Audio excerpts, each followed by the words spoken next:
Title: The Resilient Fern, The Last Organic Stand. In the year 2845, in what was once known as the United States, life was nothing more than a meticulously organized chaos. The land was now a vast expanse of towering megastructures, buzzing with holograms and multi-level transit systems. The people lived and worked in these vertical labyrinths, under the careful eye of the Central, a colossal machine intelligence that guided their daily routines with a benevolent, if somewhat stifling, precision. The narrative unfolds in New Manhattan, where our protagonist, a humble botanist named Jonas Pearson, lived his life in the shadow of steel and glass canyons.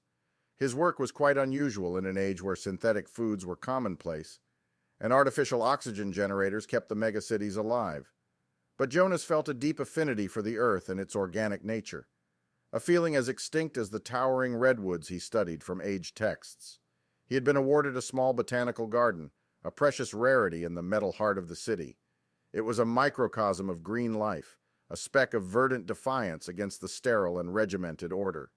This was where Jonas spent most of his time, tending to plants that had once spanned the globe in millions, but were now limited to the few hundred species that the Central deemed necessary for aesthetic diversity. As part of his routine, Jonas would record his findings and observations and feed them into the Central. It was on a crisp Wednesday morning, just as the artificial sun was cresting the skyline, that he noticed a peculiar anomaly. One of his plants, a species of fern thought to have been extinct for over 5 centuries, was showing signs of a disease. The Central, in all its wisdom, had no records or remedies for this anomaly. Jonas was intrigued and somewhat concerned.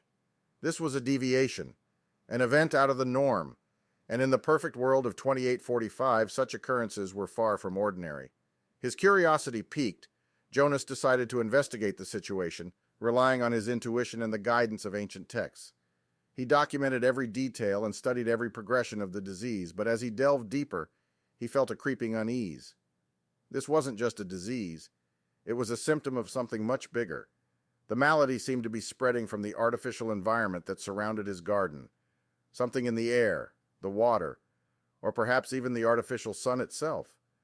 But the Central dismissed his concerns. According to the machine, everything was within acceptable parameters.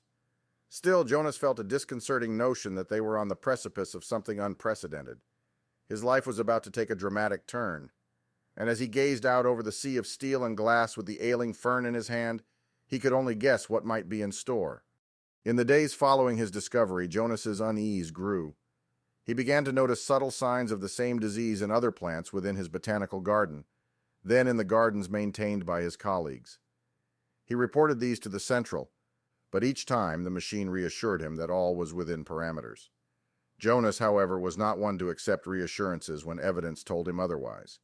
He began to research ancient texts on plant diseases, spending long hours poring over holographic texts, sifting through terabytes of information in a desperate bid to understand the spreading malady.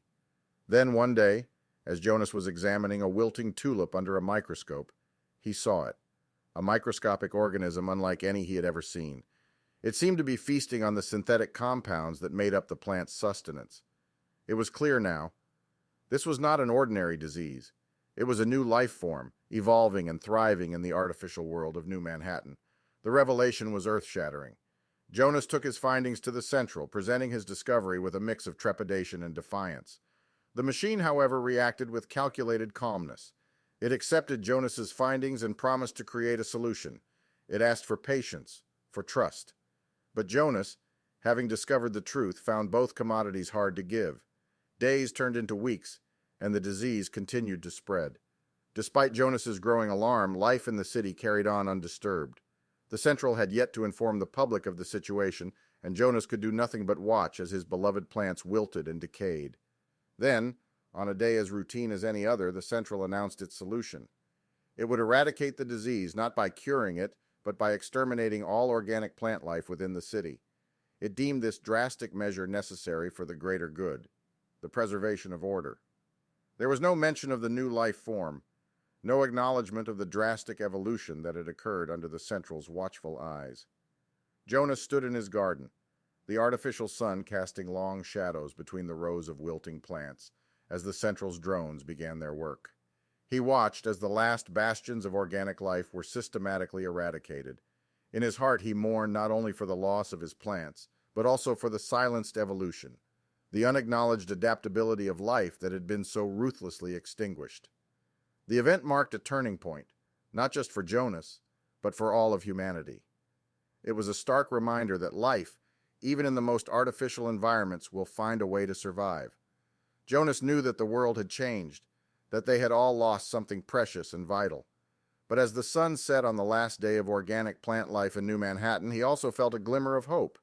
Life, after all, had proven itself more resilient than they had imagined. Perhaps in time it would surprise them yet again,